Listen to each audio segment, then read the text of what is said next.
ఏడో తరగతి చదువుతున్న ఒక అబ్బాయి మారుమనసు పొందాడు. ఏడో తరగతిలోనే మారుమనసు పొంది రక్షణ పొంది స్కూల్లో సర్వసాధారణంగా స్కూల్ అంతా అయిపోయిన తర్వాత పిల్లలు ఆడుకోవడానికి వెళ్తారు. పీటీ పీరియడ్ అని ఒక పీరియడ్ ఉంటుంది, తెలుసా? పీటీ పీరియడ్ అంటే పీటీ ఉషారా అని వచ్చి పరిగెత్తదు. గేమ్స్ అని ఒక పీరియడ్ ఉంటుంది. ఆ టైంలో గేమ్స్ ఆడతాడు. అందరూ గేమ్స్ ఆడడానికి వెళ్తే ఈ కుర్రవాడు చిన్న బైబిల్ పట్టుకొని చెట్ల కిందకి వెళ్ళి బైబిల్ చదువుకునేవాడు. ఎన్నో తరగతిలో? ఏడో తరగతిలో. ఆడుకోవాల్సిన సమయంలో, స్నేహితులతో కలిసి తిరగాల్సిన సమయంలో చెట్ల కింద కూర్చొని బైబిల్ వాక్యాలు, పుస్తకాలు చదువుతునేవాడు. అలా చదువుతున్నప్పుడు ఇరుగు పొరుగు వారికి వింతగా విచిత్రంగా అనిపిస్తాడు, వీడింతకు మనిషేనా అని. ఎగతాలు చేసేవాళ్ళు, గేలి చేసేవాళ్ళు లేకపోలేదు. అట్లా ఏడో తరగతి వయసులోనే మారు మనసు పొంది రక్షణ పొంది ప్రభువుని అంగీకరించి అద్భుతంగా ప్రభు చేత పట్టపడ్డాడు ఏడో తరగతి అబ్బాయి. అలా 7 అయిపోయింది, 8 అయిపోయింది, 9 అయిపోయింది, 10వ తరగతికి వచ్చాడు. అద్భుతంగా ఆత్మీయతలో, వాక్యంలో ఏడో తరగతి నుంచి బైబిల్ చదువుతున్నాడు. అంటే ఎక్కువ తెలుస్తుందా తక్కువ తెలుస్తుందా? ఎక్కువ తెలుస్తుంది, అవునా? ఏడో తరగతి నుంచి 8, 9, 10, 15 10వ తరగతి అయిపోయింది. సమ్మర్ హాలిడేస్ వచ్చాయి. సేవకులతో పాటు, సంఘస్థులతో పాటు కలిసి సువార్తలకు, కరపత్ర సేవకు, సువార్త సభలకు వెళ్ళేవాడు. అక్కడక్కడ గ్రామాల్లో చిన్న వయసులోనే వాక్యం చెప్పేవాడు. ఆ అబ్బాయి మాట్లాడుతుంటే తెలియని పక్కపక్క వ్యక్తుల్లో, చుట్టుపక్కల ఉన్న యవనస్తుల హృదయాల్లో తెలియని మంట. ఆ అబ్బాయి మాట్లాడుతుంటే ఆ అబ్బాయి ప్రవర్తనలోనూ, ఆ అబ్బాయి మాటల్లో ఏదో తెలియని శక్తి ఉంటుంది. ఆ అబ్బాయి మాట్లాడుతున్న ప్రతి మాట భారంతో కూడిన మాట. ఎందుకు? 3 ఏళ్ల నుంచి దేవునితో సహవాసంలో ఉన్నాడు కాబట్టి, అవునా? అలా ఇంటర్కి వచ్చాడు. ఇంటర్ ఫస్ట్ ఇయర్ అయిపోయింది, ఇంటర్ సెకండ్ ఇయర్ అయిపోయింది. ఇంటర్ సెకండ్ ఇయర్ అయిపోయిన తర్వాత బీటెక్ జాయిన్ అవుతున్నప్పుడు ప్రభువుకు సమర్పించుకున్నాడు. ప్రభువా, నీ పరిచర్య చేస్తాను. ఆయన ప్రేమలో మునిగి తేలుతూ అద్భుతంగా నీ పరిచర్యలో వాడబడాలా. తర్వాత బీటెక్ జాయిన్ అయ్యాడు. బీటెక్ అయిపోయిన తర్వాత నా ప్రభు కొరకు సమస్తాన్ని అప్పగించుకోవాలా, ప్రభు ఎలా పిలిస్తే అలా సేవ చేయాలని తీర్మానం చేసుకున్నాడు.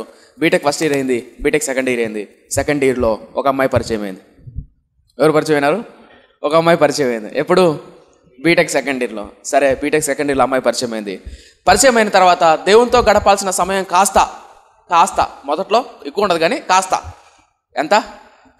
ఆ అమ్మాయితో గడపడం మొదలుపెట్టాడు. అలా మొదలుపెట్టిన కొన్ని రోజుల తర్వాత కాస్త కొంచెం, ఇంకొంచెం కాస్త అలా కాస్త పెరిగి ఎక్కువ సమయం ఆ అమ్మాయితో గడపడం మొదలుపెట్టాడు. ఇప్పుడు బీటెక్ సెకండ్ ఇయర్ అయిపోయింది, థర్డ్ ఇయర్ అయిపోయింది, ఫైనల్ ఇయర్కి వచ్చాడు. ఫైనల్ ఇయర్కి వస్తానే అంతరంగంలో తెలియని భయం. ఎవరికి?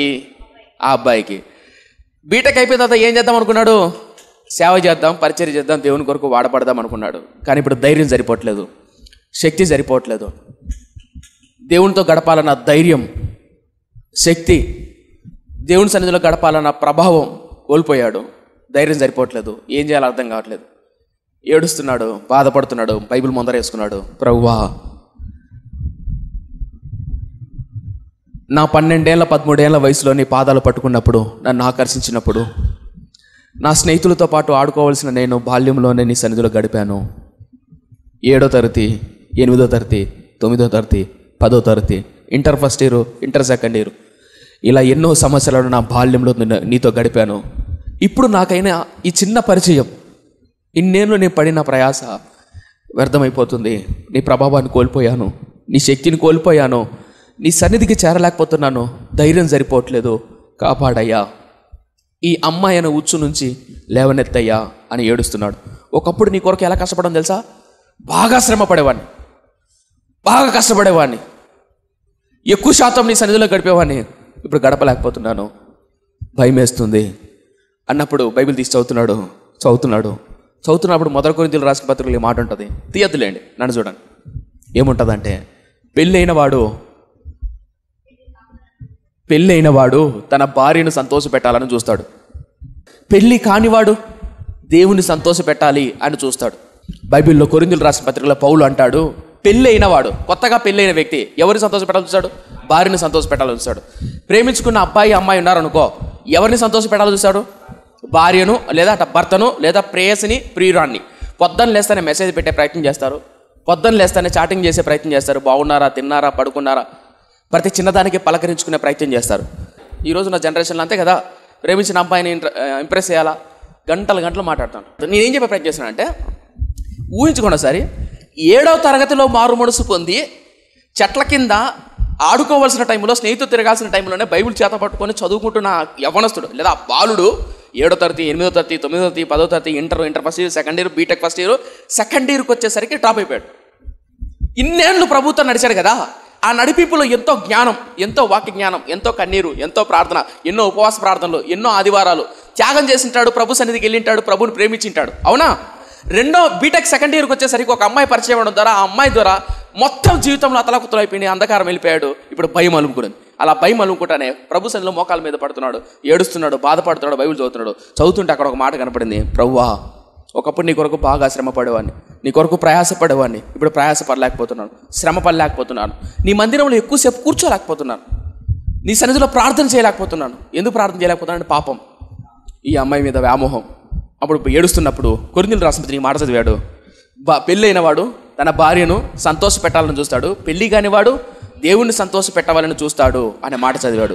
చదివిన తత్తంగా బోర్న ఏడిచాడు. పెళ్ళి కాకముందే నేను ఈ అమ్మాయిని ఇంతలా ప్రేమిస్తున్నానే, ఈ అమ్మాయి కోసం నా జీవితాన్ని, నా సమయాన్ని కేటాయించానే, నా జీవితంలో ఎంతో కోల్పోతున్నానే, నన్ను క్షమించు ప్రభువా, తిరిగి నన్ను లేవనెత్తవా, ఒకప్పుడు శ్రమ పడినట్టు నన్ను కృపనివ్వా అని ఏడుస్తున్నాడు. ఓ రోజు గడిచిపోయింది, 2 రోజులు గడిచిపోయింది. స్వరం అనగా దేవుని వాక్యం చదువుతున్నప్పుడు ఆ ప్రభావం కనిపించట్లేదు. ప్రార్థన అయితే చేస్తున్నాడు, ఏం చేయాలో అర్థం కాలేదు. తర్వాత మళ్ళీ 2వ రోజు చదివాడు, 3వ రోజు చదివాడు, 4వ రోజు చదివాడు, 5వ రోజు నిరాశకి వెళ్ళిపోయాడు, నిస్పృహ వెళ్ళిపోయాడు, దేవుడు నన్ను వదిలిపెట్టేశాడు అన్న భయానికి వెళ్ళిపోయినప్పుడు ఆ రోజు చదువుతున్న బైబిల్ గ్రంథంలో 2 తిమోతికి రాసిన పత్రిక 2వ అధ్యాయంలో ఒక మాట ఉంటుంది చూడండి.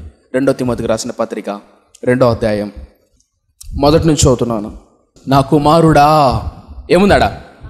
నా కుమారుడా, క్రీస్తునందున్న కృపచేత బలవంతుడవు కమ్ము.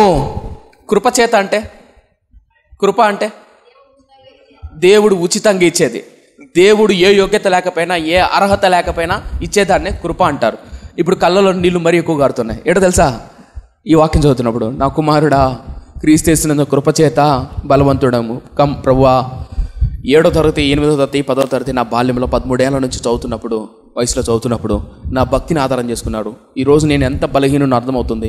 నాకు యోగ్యత లేదు, కృపనిచ్చి నన్ను బలవంతుని చేయవా అని ఏడవడం మొదలుపెట్టి కింద మరొక మాట ఉంటుంది 2వ వచనంలో, నీవు అనేక సాక్షులు ఎదుట ఉందా? ఆ రోజు దేవుడు ఆ యవనస్తునితో మాట్లాడిన మాట ఏంటా మాట?